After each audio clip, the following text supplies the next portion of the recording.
Assalamualaikum warahmatullahi wabarakatuh. Jumpa kembali di channel Sunyi Sepi. Pada kesempatan kali ini saya akan kembali lagi dengan membawakan cerita yang berjudul Deva si anak dukun. Cerita yang ditulis oleh @ras140217. Oh iya, kalian juga dapat mengunjungi tweet beliau langsung ya. Link nanti akan Mimin sediakan di kolom deskripsi. Yuk, daripada kita lama-lama, langsung saja kita masuk dalam ceritanya. Dev, bisa aku minta tolong sama kamu? Tanya salah satu teman sekolah Deva yang dikenal sebagai anak pendiam tersebut dengan raut wajah memelas menatap Deva penuh harap. Tolong? Tolong apa? Kalau aku bisa, pasti aku bantu kok, jawab Deva. Aku jelaskan dulu, Dev. Tapi bukan di sini, kita kesana aja yuk, ujar anak itu lagi seraya menunjuk ke arah warung kosong yang tak jauh dari halaman sekolah. Deva mengangguk lalu berjalan mengikuti Fahru.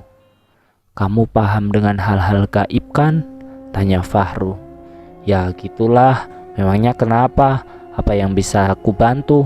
Ceritain tentang mereka kah? Atau gimana? Tanya Deva. Jadi gini Dev. Terlebih dulu Fahru menoleh ke sekitarnya sebelum melanjutkan ceritanya. Aku kan punya kakak. Kakakku sudah berumur 27 tahun. Dia menjadi gila setelah batal menikah dengan sopir truk orang kampung jauh 3 tahun yang lalu. Sudah diobati ke sana kemari, tapi nggak ada hasil. Malah gilanya makin parah. Sampai-sampai sudah 2 tahun terakhir ini dia diikat. Dia dipasung biar nggak membahayakan orang lain. Apa mungkin kakakku itu terkena guna-guna? Dan kalau memang benar, apa bisa disembuhkan, Dev?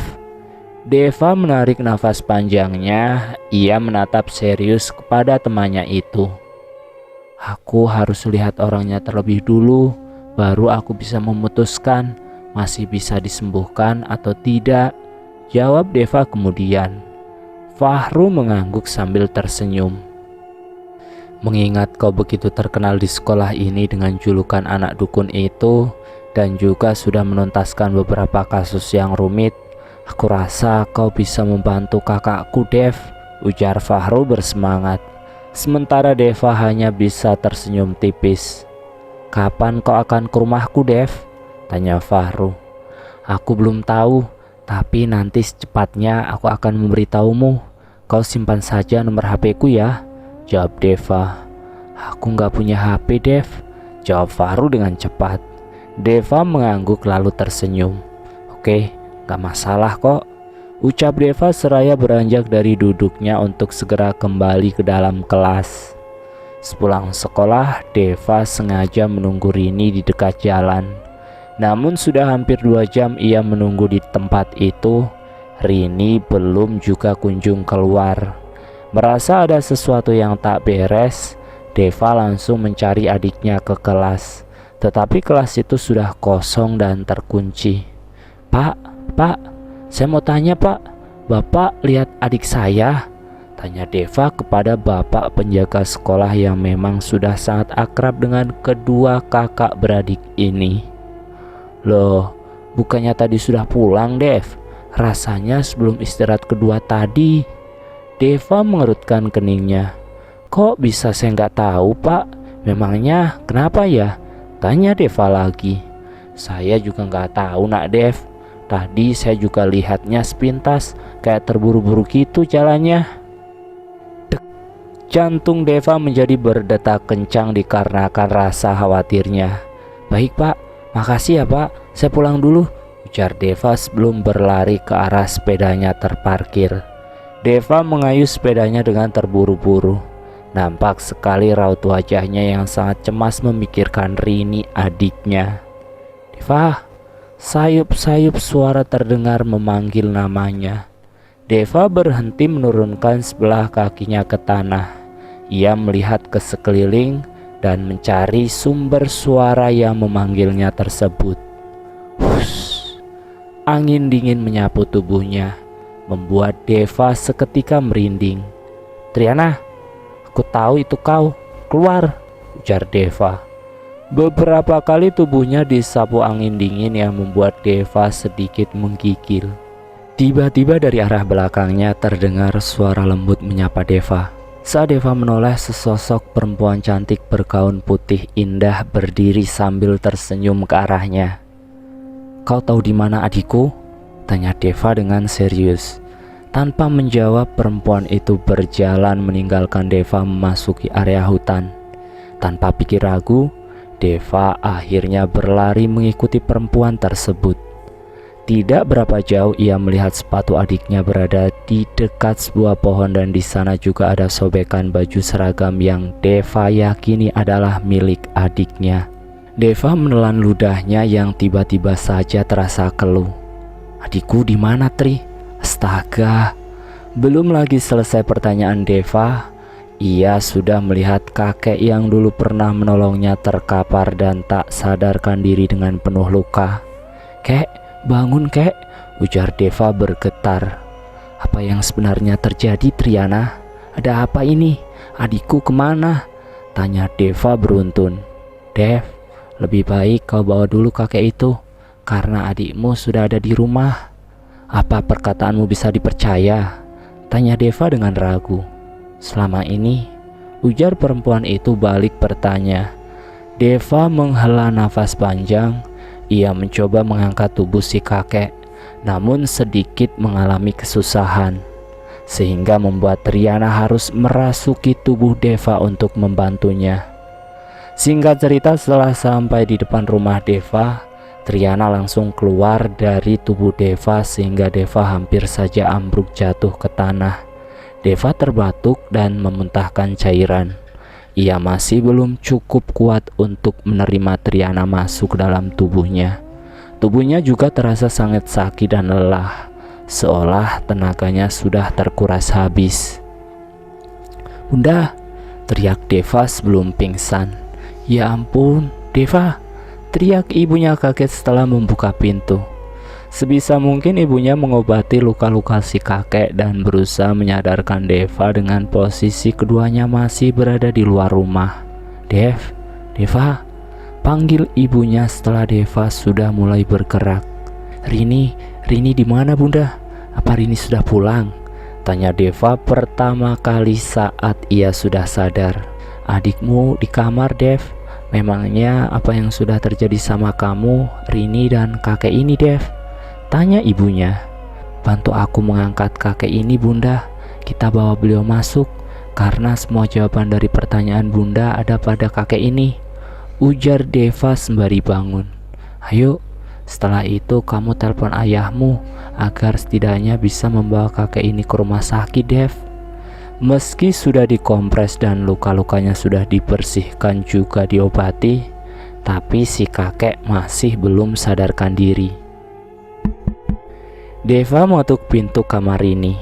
Rin, ini Deva, Rin, tolong buka pintunya," ujar Deva. "Gak," bentak Rini. "Aku tadi nyari kamu, Rin. Aku ketemu sepatumu di hutan.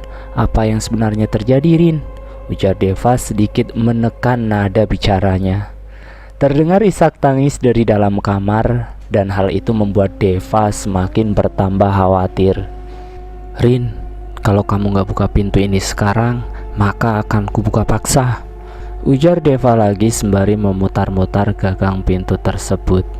Dan krit, terlihat wajah Rini yang sedih dan matanya yang sudah membengkak. Deva langsung memegang wajah adiknya itu. "Kenapa, Rin?" tanya Deva. "Jawab," bentaknya. Rini kembali menangis. Kamu kenapa?" "Aku diganggu orang mabuk, Dev. Mereka berbuat hal yang tidak baik terhadapku," jawab Rini di sela isak tangisnya. Deva menatap Rini dengan iba. "Kamu gak diapa-apain sama mereka kan?" "Gak sempet, Dev, karena kakek itu datang nolongin aku. Tapi kakek itu dihajar sama orang-orang itu, Dev. Aku lari, aku gak tahu harus berbuat apa. Pikiranku buntu," jawab Rini. Deva menggertakkan gigi-giginya. Raut wajahnya nampak gusar mendengar cerita dari Rini. "Bangsat," umpat Deva dengan wajah yang memerah menahan emosi. "Kamu beritahu aku siapa orang-orang itu, Rin. Aku akan beri pelajaran mereka," ujar Deva. "Jangan, Dev. Mereka lebih dari 5 orang. Kalau kamu dikeroyok gimana? Biarlah, lain kali aku akan lebih hati-hati lagi," ucap Rini. "Bodoh. Kalau kamu membiarkan mereka begitu saja, nanti mereka akan lagi dan lagi mengulang perbuatan yang sama terhadapmu. Kamu mau begitu terus sampai mereka benar-benar memperkosamu. Dan satu lagi yang harus kau ingat, aku ini kakakmu, kau itu adikku. Sudah seharusnya aku melindungimu dan menjaga harga dirimu meski nyawaku yang jadi penggantinya," lanjut Deva lagi. "Aku akan cerita sama ayah nanti, Dev. Biar ayah yang urus semuanya. Ayah pasti akan melaporkan ini ke polisi," kata Rini lagi. "Kamu punya bukti? Dan apa kamu yakin setan-setan itu akan mengaku bila ditanya polisi? Lagi pula kamu bilang mereka mabuk kan? Mereka pasti akan dibebaskan begitu saja, Rin, karena mereka melakukan itu di bawah pengaruh alkohol," ujar Deva meyakinkan Rini. Rini terdiam. Perlahan-lahan ia mengusap air matanya sambil menunduk.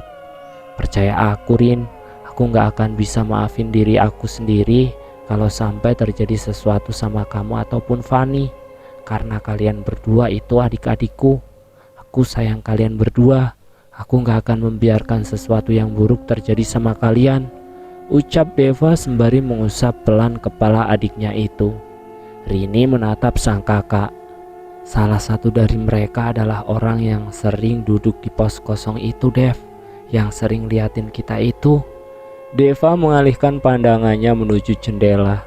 Deva nampak mengingat-ingat orang yang dimaksud oleh adiknya itu. "Oh, aku tahu.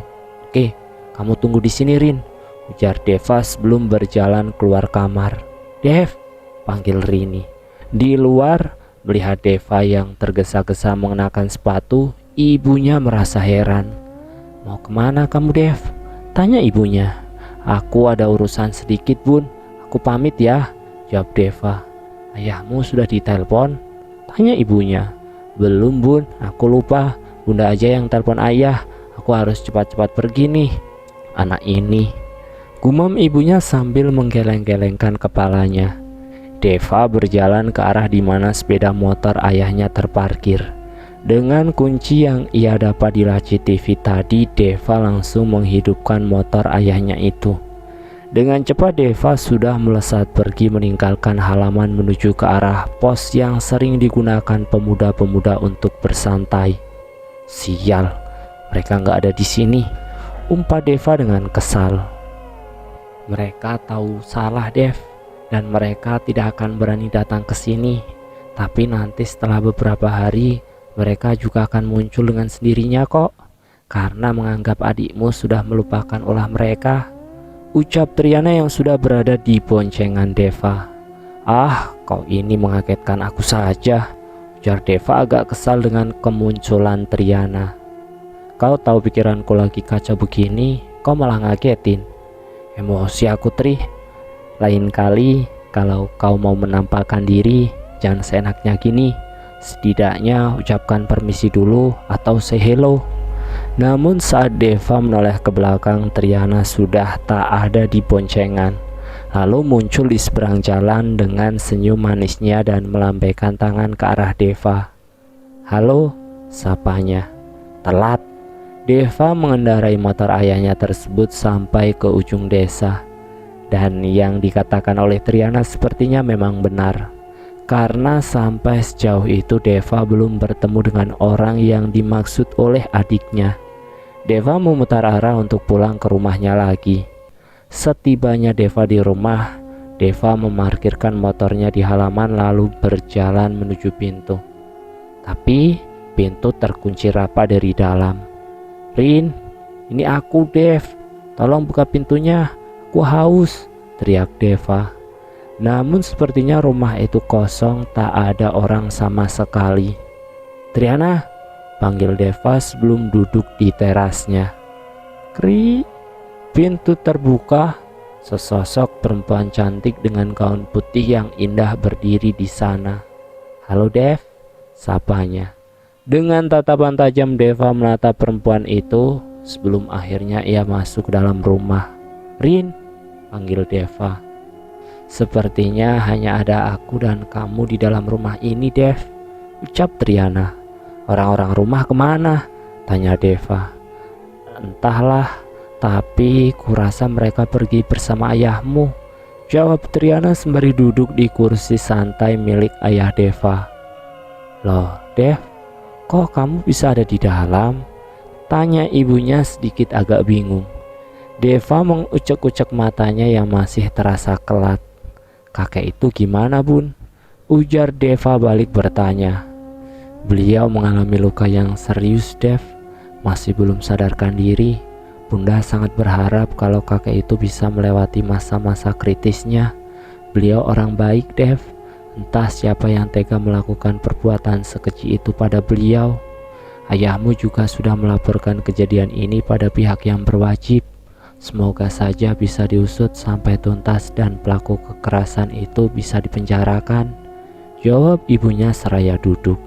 Deva mengangguk, matanya jauh menatap jam yang terpajang di dinding. Singkat cerita, malam itu Deva tak bisa tidur memikirkan tentang adiknya. Ia khawatir jika hal yang buruk akan terjadi lagi kepada Rini. Deva bangun dari kasurnya dan berjalan ke arah meja belajarnya. Ia membuka laci paling bawah lalu mengambil keris yang dililit kain kuning tersebut. Perlahan-lahan Deva membukanya. Ia menyebut nama Triana 3 kali. Lalu perempuan bergaun putih yang indah hadir di ruangan tersebut. "Triana, aku sekarang serius," ucap Deva seraya menatap wajah pucat perempuan di hadapannya itu. "Aku pun begitu, Dev. Kau tahu di mana pelaku pelecehan terhadap adikku itu sekarang?" tanya Deva. Triana terdiam lalu beberapa saat kemudian ia mengangguk. "Bisa kau tolong aku?" tanya Deva. "Niatmu tidak baik, Dev. Aku tidak akan menolongmu," jawab Triana. Deva menghela nafas panjangnya. "Memang tak berguna aku mempunyai teman seperti kamu. Lebih baik keris ini aku kubur lagi, dan biar saja kau selamanya berada di situ," ancam Deva. "Dendam hanya akan melahirkan dendam lainnya, Dev. Aku ada di sini bukan untuk itu. Aku menolongmu untuk membantu dan memperbaiki, bukan untuk merusak apalagi berdendam," lanjut Triana. "Kau tahu, tapi sudahlah. Walau ku jelaskan sampai lidahku putus pun, kau tak akan paham," ujar Deva. Keesokan harinya pagi-pagi sekali Deva sudah berangkat ke sekolah. Sementara Rini tak mau pergi ke sekolah. Deva tahu kalau adiknya masih trauma dengan kejadian kemarin, sehingga ia tak mau memaksanya. "Dev," panggil seseorang dari arah yang berlawanan. Faru," sapa Deva sembari melambaikan tangan. "Kenapa pakai baju biasa? Gak sekolah?" tanya Deva. "Orang tuaku ada urusan, Dev. Makanya aku gak sekolah. Hari ini aku mau jagain kakakku. Kamu sendiri kenapa masih ada di luar?" Deva mengajak Faru untuk menjauhi jalan depan sekolah tersebut. Setelah sampai di pinggir sungai kecil berbatu, Deva mulai menceritakan kejadian yang menimpa Rini kemarin kepada Faru. "Ya Tuhan, lalu sekarang bagaimana, Dev? Kau tahu di mana tempat mereka biasanya berada?" tanya Deva. Fahru mengalihkan pandangannya ke arah sungai lalu menggeleng pelan. "Mustahil kalau kau tak tahu, karena kau asli orang kampung sini," potong Deva dengan cepat. "Jujur aku tahu, Dev, tapi aku nggak ingin sampai kamu dikeroyok. Beritahu aku di mana, aku akan ke sana. Setelah itu aku janji akan langsung menemui kakakmu." Fahru nampak ragu. Untuk beberapa saat ia terdiam. Fahru nampak ragu dan untuk beberapa saat ia terdiam. "Baik, aku akan antar kamu ke sana. Biasanya mereka berkumpul di rumah kosong itu," ujar Fahru. Deva tersenyum sambil mengangguk. Rumah tua bertingkat 2 itu hampir rubuh jika dilihat dari luar. Tapi siapa sangka kalau di dalamnya adalah markas dari pemuda-pemuda yang sudah melecehkan Rini. Deva menendang pintu rumah itu dengan sangat keras. "Keluar kalian bangsat!" teriak Deva seperti orang kesetanan. Sementara tak jauh dari rumah itu, Fahru tengah mengamati gerak-gerik Deva dari tempat persembunyiannya. 7 orang laki-laki keluar dari dalam. Bau alkohol menyeruak tercium oleh Deva ketika salah satu dari mereka berbicara. Tanpa banyak bicara, Deva langsung menghajar laki-laki yang berbicara kepadanya itu. Namun karena kalah jumlah dan tak seimbang, akhirnya Deva kalah dan dipukuli oleh orang-orang itu. Saat Deva tertelungkup sambil memegangi perutnya yang terasa sangat sakit, ia menyebutkan nama Triana 3 kali. Namun yang Deva lihat, Triana hanya berdiri dengan raut wajah kaku menatap ke arahnya yang sedang dipukuli. Dan saat Deva hampir pingsan, terasa ada hawa panas yang masuk ke dalam tubuhnya, lalu semuanya pun menjadi samar-samar. Deva yang sudah dirasuki oleh Triana kembali bangkit. Matanya tajam menatap orang-orang tersebut. Hanya dengan gerakan tangan, Deva mampu melumpuhkan orang-orang itu dari jarak beberapa meter. Fahru yang sudah berada di depan pintu sambil membawa kayu yang sudah lapuk di tangannya itu berdiri menatap takjub ke arah Deva. Beberapa kali ia mengusap-usap matanya, meyakinkan diri kalau yang baru saja ia lihat itu nyata atau hanya halusinasi saja. Terdengar juga Deva meracaukan kata-kata dalam bahasa yang sangat aneh dan tak dipahami apa maknanya. Ketujuh laki-laki itu dibuat gelagapan menghadapi serangan Deva. Salah satu dari mereka yang sudah berdarah-darah segera lari keluar rumah. Fahru terjatuh karena ditabrak oleh orang-orang yang melarikan diri tersebut. Deva menatap tajam ke arah orang-orang itu, lalu sesaat setelahnya Deva ambruk. Deva, bangun Dev. Aduh, gimana nih? Dev, kamu kenapa? Mati atau pingsan sih? Ujar Fahru dengan raut wajah yang panik. Dan bersambung. Saya akhiri cerita ini sampai di sini dulu. Nanti saya akan lanjutkan pada bagian yang selanjutnya. Terima kasih sudah mampir di channel Sunyi Sepi. Jangan lupa tekan tombol like, share, dan komen. Tekan subscribe untuk mengikuti video kami selanjutnya ya. Wassalamualaikum warahmatullahi wabarakatuh.